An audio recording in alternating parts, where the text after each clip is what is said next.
Fala pessoal, bem-vindos a esta nossa análise detalhada. Olha, vamos direto ao ponto porque hoje a gente vai mergulhar de cabeça numa teia super complexa de controvérsias políticas e jurídicas aqui no Brasil, tudo baseado em apurações recentes e análises da mídia. É um verdadeiro xadrez político onde cada pecinha que se move gera um efeito dominó incrível lá em Brasília. A ideia aqui é entender exatamente como essas negociações pesadas de bastidores já estão começando a desenhar o mapa das eleições para os próximos anos. O nosso roteiro para hoje é o seguinte: 1. A delação do Banco Master. 2. O impacto político e judicial disso tudo. 3. As primeiras pesquisas para 2026. E 4. O embate acirrado pelo Senado em São Paulo. Começando pela parte 1. A delação do Banco Master, uma ameaça legal iminente. Essa cronologia que as fontes trazem sobre o dono do Banco Master, que é conhecido como Paquito, mostra um clima super tenso. Imagina o seguinte, lá no comecinho de maio, os anexos da proposta de delação caem na mesa da Polícia Federal e da Procuradoria-Geral da República. Poucos dias depois, começam a vazar relatos de que o Procurador-Geral, o Paulo Gonet, teria dado uma segurada nas comunicações internas por e-mail e, claro, muita gente leu isso como uma tentativa de abafar as críticas sobre como o caso estava sendo levado. E o que acontece agora? Bom, a informação é que o ministro André Mendonça, do STF, está super insatisfeito, relatando que falta prova robusta e fatos novos nessa colaboração. É um verdadeiro impasse.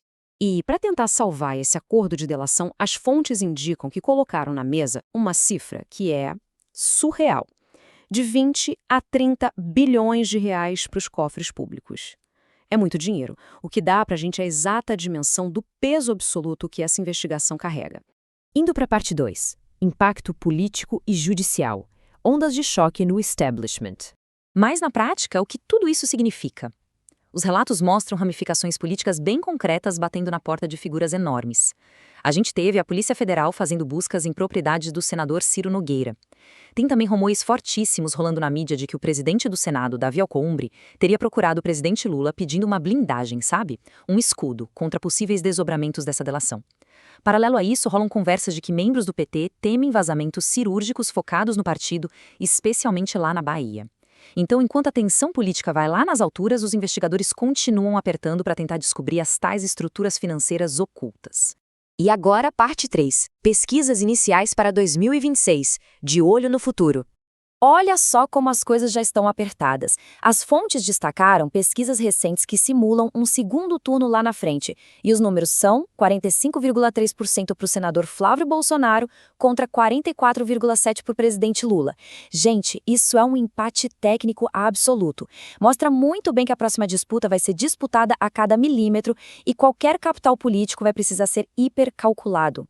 Para entender essa margem microscópica, as fontes colocam uma lupa no mapa eleitoral, como se fosse um grande tabuleiro de xadrez. Em Minas Gerais, existe uma certa desaprovação ao governo atual, mas o Lula ainda mantém um piso muito forte de votos. Ou seja, tem muito eleitor indeciso ali que a oposição quer puxar. No Pará, a estratégia apontada é tentar igualar o jogo. E na Bahia, a direita parece focar em contenção de danos mesmo. O Flávio Bolsonaro está ali tentando amarrar o apoio da classe empresarial para não perder terreno nesses estados que são absolutamente cruciais.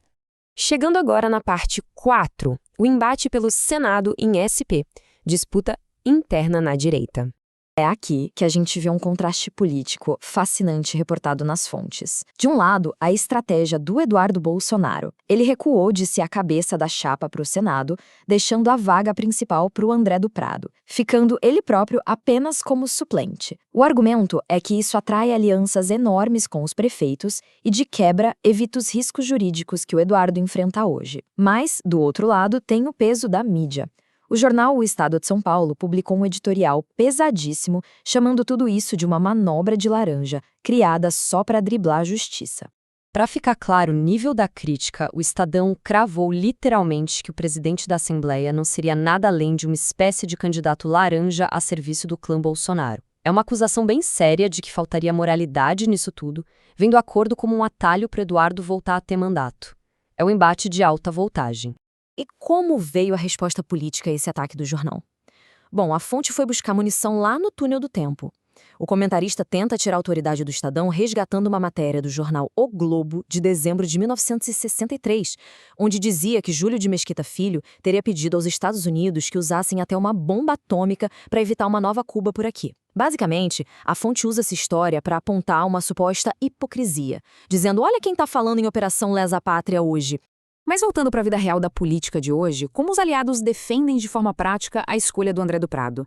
São 3 pilares super claros apontados no material. Primeiro, ele tem 32 anos de vida pública e uma ficha criminal limpa. Segundo, ele tem trânsito livre com centenas de prefeitos em São Paulo que não são necessariamente bolsonaristas, o que traz o peso da máquina pública para os votos. E terceiro, fundamental, garante o apoio fechado do governador Tarcísio de Freitas. É uma matemática puramente eleitoral. O que nos traz para a nossa reflexão final? A gente acabou de passar por um cenário hiperdenso, são bilhões em propostas de delação mexendo com os poderosos em Brasília, cruzando com brigas ferozes por espaço em São Paulo. A pergunta que fica para todo mundo que está acompanhando é: como essas manobras jurídicas todas e essas batalhas de mídia vão realmente moldar as eleições de 2026? As peças estão mudando agora, e entender esse xadrez é essencial. Espero que essa nossa análise tenha ajudado a organizar essas informações. Um grande abraço a todos que nos acompanham e até a próxima.